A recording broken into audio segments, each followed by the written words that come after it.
श्री राधे।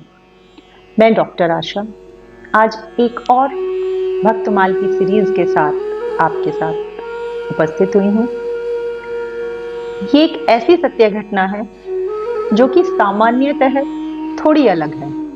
सिर्फ गुरु के वचनों को मानने से ही प्रभु की प्राप्ति हो सकती है। व्यवसाय कुछ भी हो, कार्य कुछ भी रहा हो, लेकिन अगर जो सच्चे मन से पूरा डिवोटेड होकर अपने गुरु की बात को फॉलो किया जाए तो प्रभु की प्राप्ति निश्चित है। ये कथा जो है, सत्य घटना राजस्थान की मीणा जाति के लोगों से रिलेटेड है। मीणा जाति में एक व्यक्ति हुए हैं घाटम जी। घाटम जी एक चोर थे। घाटम जी के पैतृक पिता, दादा, परदादा सभी चोरी ही किया करते थे। घाटम जी को भी चोरी ही करना आता था। वो अपने पुत्र को भी चोरी ही करने की ट्रेनिंग दे रहे थे। एक रोज ऐसा हुआ कि घाटम जी एक जंगल से गुजर रहे थे और ये विचार करते हुए जा रहे थे कि आज सुबह से शाम हो गई, कोई भी व्यक्ति इधर से नहीं गुजरा जिसे कि मैं लूट सकूं, जिससे कि मैं चोरी कर सकूं, तो आज मेरे घर का चूल्हा कैसे जलेगा। ये विचार करते ही जा रहे थे कि दूर उन्हें एक साधु नजर आए। उन्होंने सोचा इन्हीं को देखता हूं। जब वो पास में आए तो उनके मन में विचार आया, ये तो साधु हैं, इन्हें मैं नहीं लूटूंगा, पर इन्हें प्रणाम तो कर लेता हूं।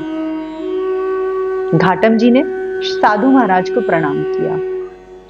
साधु महाराज क्योंकि दयालु, उन्होंने बहुत सारे आशीर्वाद दिए और फिर पूछा, इस घने वन में आप क्या कर रहे हैं सज्जन?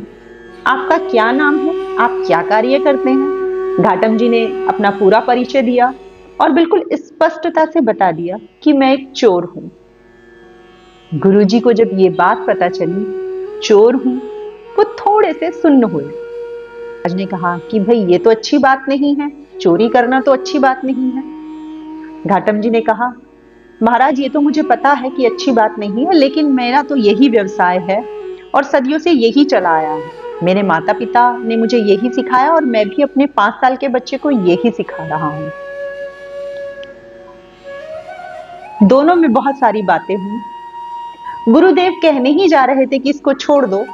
घाटम जी ने उससे पहले ही कहा, प्रभु कुछ भी कह दीजिएगा, कुछ भी बोलिएगा, मैं बिल्कुल मान लूंगा, लेकिन आप ये मत कहिएगा कि मैं चोरी छोड़ दूं, क्योंकि मैं ये नहीं छोड़ूंगा। मैं ये छोड़ ही नहीं पाऊंगा, क्योंकि इसके अलावा मुझे कोई काम करना आता नहीं है और ये तो मेरे पूर्वजों का काम है जो मैं करता आया हूं। गुरुदेव ने सोचा, ठीक है, लेकिन कुछ तो ऐसा करना पड़ेगा कि प्रभु इस पर कृपा करें। गुरुदेव ने कहा कि ठीक है, मैं तुम्हें ये नहीं बोलूंगा कि तुम चोरी छोड़ दो, लेकिन मैं तुम्हें 4 बातें कहना चाहता हूं, तुम 4 बातों को मान लेना। घाटम जी ने कहा, ठीक है, चोरी ना करूं ऐसा छोड़कर आप कुछ भी बोलिए, कुल मानूंगा। मैं आपको वचन देता हूं, मैं आपको अपना गुरु मानकर वचन देता हूं। गुरुदेव ने कहा, 4 बातों का तुम्हें अपनी जिंदगी में पालन करना है। पहला, सत्य बोलना। घाटम जी ने कहा, ठीक है, मैं सत्य बोलूंगा। दूसरा, कोई भी साधु, कोई भी अतिथि आए तो तुम उसकी सेवा जरूर करना, उसे भोजन प्रसाद जरूर कराना, उसकी सेवा में कुछ भी तुमसे बन पड़े वो अवश्य करना, साधु का अपमान मत करना। घाटम जी ने कहा, ठीक है, ये भी मान लिया। तीसरा, कहीं भी कोई मंदिर, कोई साधु दिखे, रुककर प्रणाम जरूर करना और कुछ देर ठहर जाना। घाटम जी ने कहा, ठीक है, ये भी मान लिया। और चौथा, हमेशा भोग लगाकर ही कुछ खाना। तुम्हें कुछ भी मिले, किस भी अवस्था में मिले, चाहे तुम चोरी करके लाओ या तुम मेहनत करके कमाओ, कैसे भी करो, तुम भोग लगाकर ही उसे ग्रहण करना। घाटम जी ने कहा, ठीक है, ये 4 बात तो मैं मान जाऊंगा, इसमें तो कोई ऐसा नहीं है जो मैं ना बोलूं। मैं सत्य बोलूंगा, मैं साधु सेवा करूंगा, मैं मंदिर में जहां भी जाऊंगा दर्शन करके कुछ पल ठहर कर साधु सेवा करके ही आगे बढ़ूंगा और नित्य प्रभु को भोग लगाकर ही अपने मुंह में कुछ डालूंगा। घाटम जी ने ये शब्द संत महाराज के पकड़ लिए और संत महाराज आगे चले गए। अब घाटम जी नित्य अपने जीवन में ये चारों चीजें करने लगे।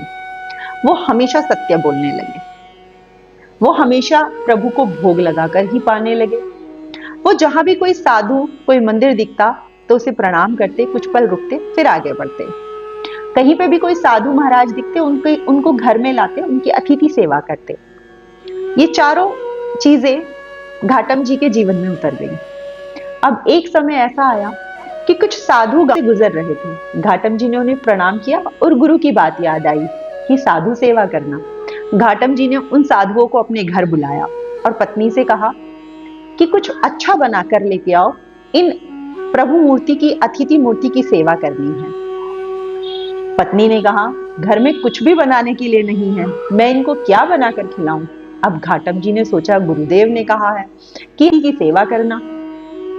ऐसा विचार ही कर रहे थे कि उन्होंने देखा कि पास में ही एक सेठ का घर है, जहां पर अनाज की बोरियों की चट्टान लगी हुई है। बहुत सारा अनाज, बहुत सारा सामान उनके यहाँ पर है। घाटम ने वहां जाकर चोरी कर कुछ सामान खाने का ले आए और पत्नी को लाकर दिया, क्योंकि गुरुजी ने चोरी करने के लिए तो मना नहीं किया था। अब घाटम जी वहां गए, सामान लेकर आए और लाकर पत्नी को दिया। पत्नी ने भोजन बनाया और साधु महाराज की सेवा के लिए अर्पित कर दिया। साधु महाराज अपना खा, बहुत सारा आशीर्वाद दे, आगे की यात्रा के लिए चले गए। अब घाटम सोचने लगे कि ये मेरे पास में ही रहता है और अभी कुछ समय पहले ही बारिश होकर चुकी है, तो मेरे पैरों के निशान वहां पर छप गए होंगे और वो मुझे पहचान लेगा और मेरे घर तक आ जाएगा और मुझसे झगड़ा करेगा। ये सोच ही रहा था कि बहुत तेज आंधी तूफान और बारिश आई। जो घाटम के पैरों के निशान छपे थे वो सारे बारिश से धुल गए। घाटम ने अपने गुरुदेव का धन्यवाद मन ही मन किया। घाटम को यह महसूस होने लगा कि गुरुदेव कहीं ना कहीं मेरी मदद करते हैं अपने चारों वाक्यों को सत्य कराने के लिए। अब घाटम ने गुरु पूर्णिमा पर गुरु को कुछ भेंट करने की, कुछ दक्षिणा देने की इच्छा रखी कि मैं इतनी दक्षिणा दे दूं कि गुरुदेव का 1 वर्ष का सारा कार्य इसमें हो जाए। ऐसा विचार कर उसके मन में आया कि मैं राजा के यहाँ पर चोरी करता हूं। ये विचार कर वो राजमहल की तरफ चल दिए। अपने घोड़े पर वो राजमहल के दरवाजे पर पहुंचे। दरवाजे पर जो सैनिक खड़े थे उन्होंने पूछा, कहां से आए हो, कहां जा रहे हो, कौन हूं? घाटम ने कहा, मैं घाटम हूं, महल के अंदर जा रहा हूं और चोरी करने जा रहा हूं। सैनिक सोचने लगे कि भाई कोई चोर ये तो नहीं कहेगा कि चोरी करने आया हूं, ये राजा का जरूर कोई गुप्त सैनिक होगा, कोई गुप्त सूचना लेकर आया है और राजा के पास इसको जाना है। उन्होंने कहा, ठीक है भाई, ठीक है, गुस्सा मत हो और जाओ, तुम अंदर जाओ और अपना कार्य राजा के पास जाकर कर लो। घाटम जी अंदर, दरवाजा खुलने पर अंदर चले गए। अंदर जाकर सामने ही घाटम को एक काले रंग का घोड़ा दिखाई दिया। घाटम ने सोचा, अगर जो मैं ये अश्व ले जाऊं तो ये बहुत महंगा बिकेगा, बड़ा अच्छा घोड़ा है, इसी को बेचकर मैं गुरु को गुरु दक्षिणा दूंगा। ऐसा विचार कर घाटम ने उस घोड़े पर सवारी की और दरवाजे से वापस निकलने लगे। जो सैनिक थे वो फिर से पूछने लगे, ये घोड़ा कहाँ लेके जा रहे हो, क्या कर रहे हो, कहाँ जा रहे हो? क्योंकि गुरुदेव ने कहा था कि सत्य बोलना, तो घाटम आते में भी सत्य बोल रहा था और जाते में भी सत्य ही बोला। मैं घाटम हूं, चोरी कर ली है, अब मैं जा रहा हूं। जो सैनिक थे उन्होंने सोचा राजा को कोई संदेश देना होगा, दे दिया और वो जा रहा है, इसको जाने दो।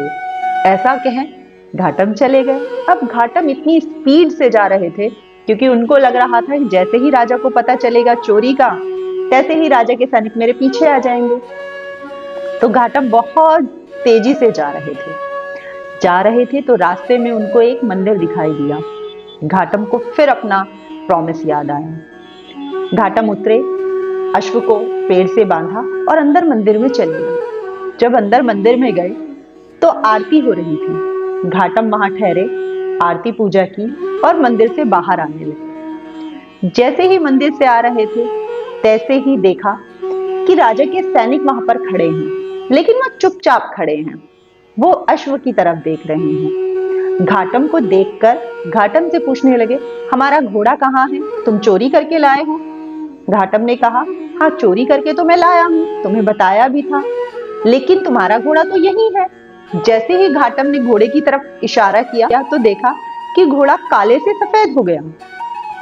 अब राजा के सैनिक कहने लगे, हमारा घोड़ा काले रंग का था, वो बताओ कहाँ है? ये तो सफेद रंग का घोड़ा है। हालांकि ये घोड़ा बिल्कुल हूबहू वैसा ही है, वही कद काठी, वही स्वरूप इस घोड़े का है, परंतु ये घोड़ा हमारा नहीं है, क्योंकि ये तो श्वेत है, ये तो सफेद रंग का है। राजा का घोड़ा तो काले रंग का था।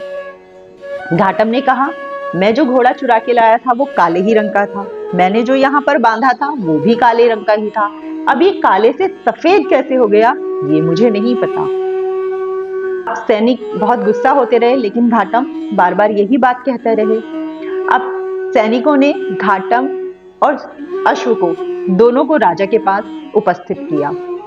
जब राजा के पास घोड़ा और घाटम दोनों पहुंचे तो राजा ने भी यही बात पूछी, भाई हमारा घोड़ा कहाँ है? ये तो घोड़ा हमारा नहीं है, हालांकि ये घोड़ा हमारे घोड़े के समान ही है, बट इसका तो रंग ही बदल चुका है, तो हमारा घोड़ा कहाँ है? घाटम ने कहा, महाराज ये आप ही का घोड़ा है, पर ये सफेद कैसे हो गया ये मुझे नहीं पता, ये तो लगता है मेरे गुरु की ही कृपा है। राजा ने कहा, मेरे घोड़े की नाक पर मस्सा था, अगर जो इसके पास मस्सा हुआ तो ये घोड़ा अवश्य ही मेरा है, और मैं मान लूंगा कि तुम जो कह रहे हो सत्य है। अगर जो इसकी नाक के पास मस्सा नहीं निकला तो फिर तुम्हें दंड मिलेगा और तुम्हें बताना पड़ेगा कि मेरा घोड़ा कहाँ है। राजा ने परीक्षण स्वयं किया।